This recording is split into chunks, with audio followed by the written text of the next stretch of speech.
संभवतः ये भी इनके इरादे हो सकते हैं। इस तरह से लड़ाई लड़ी है, मैं आपका हार्दिक आभार प्रकट करना चाहता हूं और न्यायपालिका पर पूरा विश्वास है मुझे जिस तरह से उत्तराखंड पुलिस हिस्ट्री सीटर के रूप में दिखाना चाह रही है, संभवतः हिस्ट्री सीटर बताते हुए वो ये चाहती है कि मैं जेल से बाहर ना आ सकूं, बेल मिलने में मुझे दिक्कत हो, ये शायद उत्तराखंड पुलिस के इरादे हो सकते हैं।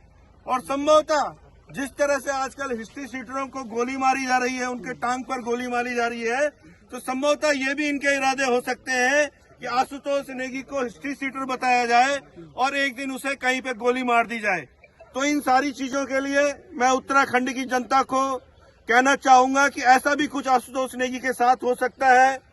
कोटद्वार में अंकिता भंडारी केस अंतिम चरण में है, कल से उसमें बहस प्रारंभ हो गई है। मुझे यहाँ पे चिंता थी कि अगर मैं बाहर नहीं आ पाऊंगा तो जो फाइनल बहस हो रही है उसमें पैरोकारी किस तरह की होगी, मेरी ये सबसे बड़ी चिंता थी।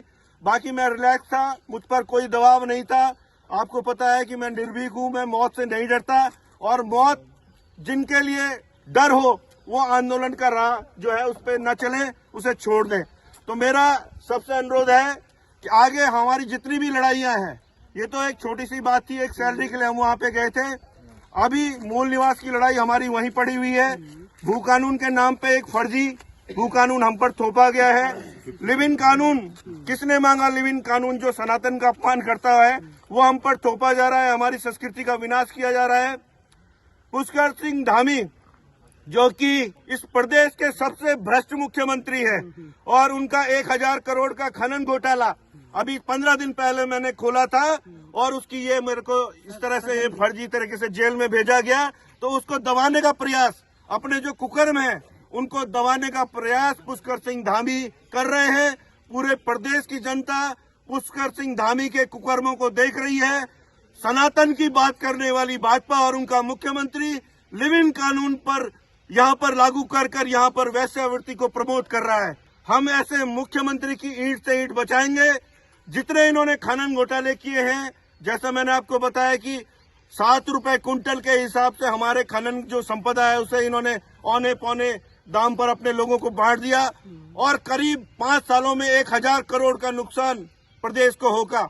उसमें हाईकोर्ट ने उस मामले का संज्ञान ले लिया है, उसमें PIL दाखिल हो चुकी है, राज्य सरकार को नोटिस हो चुके हैं। सारी लड़ाइयों को दोबारा से जीवंत होकर हम लड़ेंगे और मैं आपसे एक बार फिर से अनुरोध करना चाहता हूं कि उत्तराखंड क्रांति दल जिसने इस प्रदेश का निर्माण किया है उसका अब सत्ता में आसीन होने का समय आ गया है।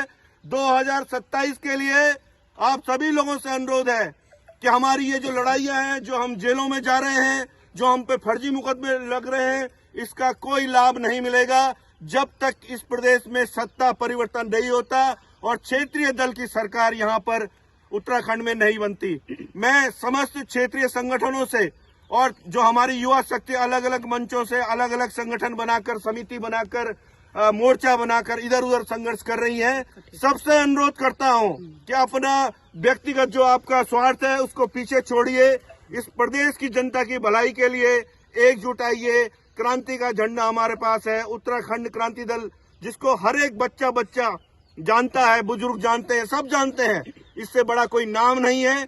इस झंडे के नीचे आइए। 2027 में जब उत्तराखंड क्रांति दल की सरकार बनेगी तो सबको न्याय मिलेगा, मूल निवास मिलेगा, भू कानून मिलेगा। ये लिव इन का जो कानून है उसे हटाया जाएगा। अंकिता बेटी का वाला जो मामला है, अगर उसमें न्याय मिल जाता है तो ठीक है, नहीं तो उस VIP को भी उत्तराखंड क्रांति दल की जो सरकार होगी उसको एक्सपोज करेगी। धन्यवाद। जय पहाड़, जय पहाड़ी, जय